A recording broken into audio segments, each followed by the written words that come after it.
Huntsville Station on 1. This is Mission Control Houston. Good morning to you, everyone, and welcome to the International Space Station Flight Control Room here at the Johnson Space Center. This is today's ISS Update. It is Monday, June 11th, 2012. Pick back up.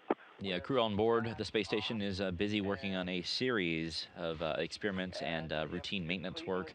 The team down here on Earth is being led today by Flight Director Royce Renfrew. He is standing up there. He is joined by the Capcom today, which is veteran astronaut Sandy Magnus. She herself lived on board the space station complex, also flew the last space shuttle mission, STS-135. Today is her actual final day of training as a Capcom, so we'll be seeing her face and hearing her voice a bit more here inside Mission Control.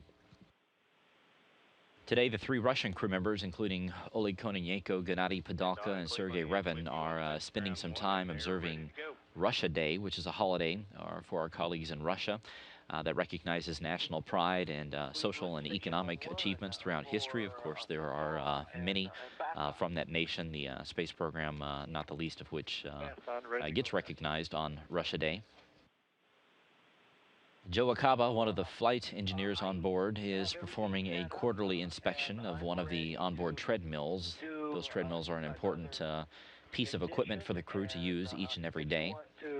Give me a quick brief. It requires some upkeep up there on board, so he is taking care of that today. He is also doing some work on what is called the Combustion Integrated Rack, or the CIR. This rack, including its twin, which is the Fluid Integrated Rack, are large pieces of experiment hardware on board the space station. The Combustion Integrated Rack is used to perform combustion experiments, just like its name sounds, up in space. It's fairly large. It has a 100-liter combustion chamber, which you see the majority of there, and 5 different cameras that the crew and also the ground teams can use to see the different experiments that are inside.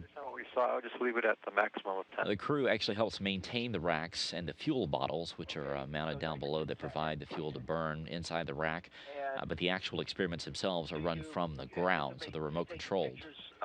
Akaba also spending some time moving cargo out of the automated transfer vehicle that is still docked with the station back there on the Russian segment. That ATV, which is called the Amaldi, came up back in March and docked with the International Space Station. You see this very large spacecraft here with its X-wing solar arrays, which set it apart from other vehicles. It's going to spend the next several months attached to the station. It brought up more than 7 tons of supplies for the crew, so they've been spending the last several weeks and a couple of months unloading it. They will continue this throughout the summer and then pack it full of trash and other items that they don't need anymore. And ultimately, coming up in August, September, or at the end of the summer, that ATV will be undocked from the station and sent into a destructive reentry in the Earth's atmosphere. This ATV is the third of the ATVs that have come up to the station complex. Put the ignition in work. Andre Kuipers is working on some routine work inside Kibo on the ventilation system. This is some routine maintenance work that he and the rest of the crew have to do throughout the entire space station complex on the different modules there. He will take care of that and take some photos of his work and send that down to the ground team so they can verify that everything has been done according to plan. He's also working on what's called the Integrated Cardiovascular Ambulatory Monitoring Experiment. Obviously, the human body is one of the main focuses of station experiments to find out what happens to us as we're up in space for extended periods of time. These lessons learned from the space station will be important as humans venture beyond low Earth orbit to destinations such as an asteroid or back to the moon or the moons of Mars or whatever it may be. This particular experiment has the crew member wear a device that monitors blood pressure for 24 hours. After that takes place, then they basically do the same thing with an EKG machine, which records electrocardiogram signals from the heart. All this is put together to find out exactly what happens to us up there on board the space station. And finally, Don Pettit is working on an experiment called BASS. This stands for Burning and Suppression of Solids up in Space. It's an interesting experiment, sort of like the Combustion Integrated Rack. It takes a look at how things burn in space. Fire behaves extremely differently inside the weightless environment of the International Space Station.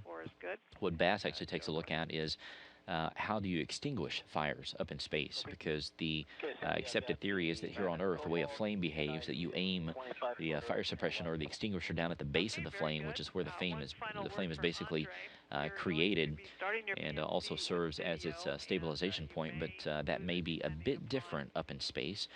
So this BASS experiment takes a look at that, how the fire behaves, and how someone would put that out up there in space.